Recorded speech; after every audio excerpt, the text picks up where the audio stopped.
Eto at medyo nagda-drive tayo ngayon, pauwi na. At Valentine's na traffic. May traffic din dito, pero ang pagkakaiba ng traffic dito, hindi kagaya sa atin sa Pinas na talagang bumper to bumper. Talagang kumbaga yung pwede kang manood na ng isang season. Tapos sa haba, talagang kinakalang haba ng pasensya mo. Pero dito, ang traffic dito, ano naman, yung saglit lang, mabilis lang. O yun, kagaya niya, tumatakbo na. Pero ang kaibahan kasi dito, ang takbuhan ng mga sasakyan dito, mabibilis talaga. Kaya, saan ka mga tumatawid? Saka kita, sa kabila, traffic din. Pero, mabilis siya, saglit lang. Kaya, saka ang speed limit, kagaya dito, lang ito, parang sekundar, ayan 90, yan 90, parang yung ganon.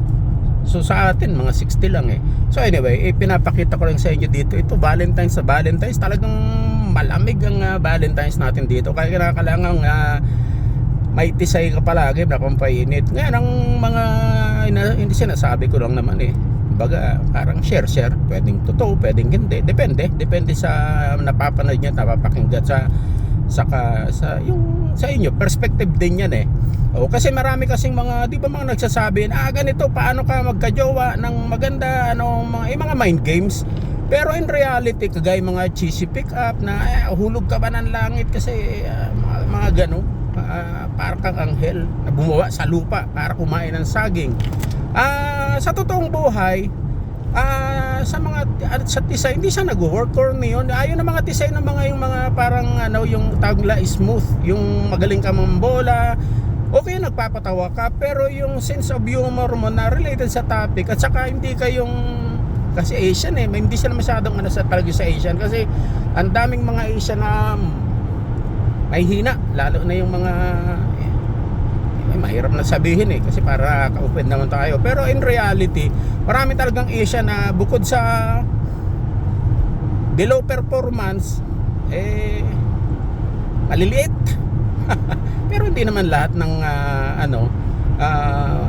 Asian. May mga Asian din na talagang okay naman. So confidence, at saka higit sa lahat talaga ang mga tisay, huwag mo talagang siniseryoso, kasi pag sineryoso mo ang mga tisay, natatakot sila sa mga ganan. Yung halimbawa, sumama sa'yo ng isang gabi, nag-make out kayo, huwag kang mag-expect na kayo na, kasi baka mamaya misinterpret mo na porket sumama sa'yo, sinabi mag-shota na tayo, akala mo, sabi niya sure, akala mo mag-shota na nga kayo talaga. Pero ang in reality, sa dami ng body counts niyan, hindi yun babayan ang sinasabi niyan, hindi katulad ng lalaki na pag sinabi ng lalaki, our words here is our band. Ang babae, pag sinabi niyan, magkita tayo ng ganito, o oras, o 3:30, 3:29, biglang sasabihin niya may importanteng pupuntahan kasi nagbago isip, o sumakit ang ulo, o tinamad, o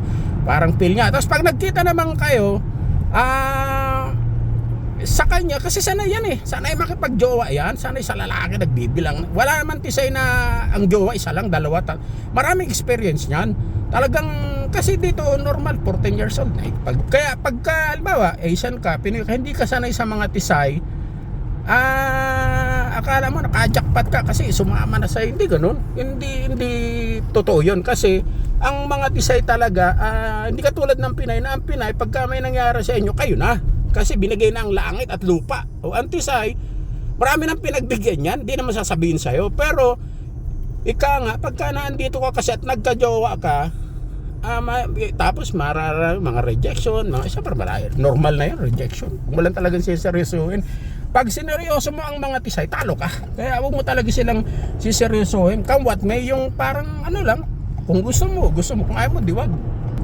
Ayan kita nyo ba, puro is share ko lang naman, kasi yung dito, alam mo, sa buong buhay natin, life is short, ika nga ang mga tisay, at totoo kasi ang mga tisay ganito yan dahil sa syempre trabaho, mga overthinker yan yung parang na-stress sila.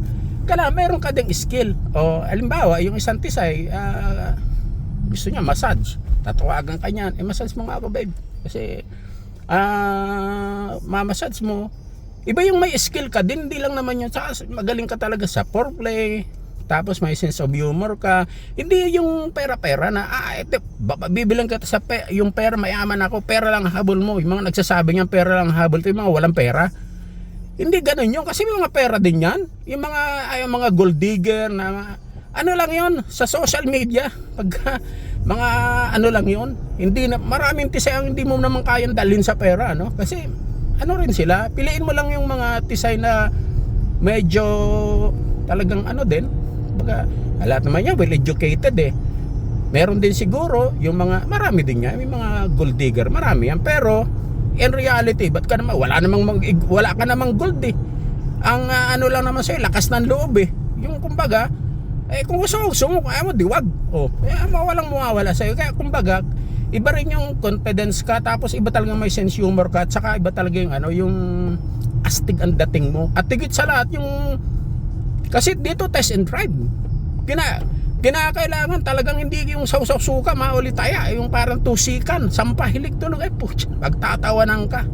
Maliit na nga, tapos putya, maliit pag gagawin kang tigabit-bit ng bayang, tapos wala. Tatawanan ka, ikikwento ka pa. Kailangan talaga yung sumisisid ka sa perlas ng silangan, at higit sa lahat, maginong medyo bastos. Saka yung iba talagang dating ng astig ka. Yung dun, kasi doon kanila i-respect yung yung vibes mo, yung dating mo na karespeto ka din, na hindi ka pang comedy, hindi ka nagpapatawa, hindi ka pwedeng yung parang lato Asian ito anis. Iba yung dating na astig. Yun, tsaka magaling ang performance. Yung gano'n, pampawala ng stress yun.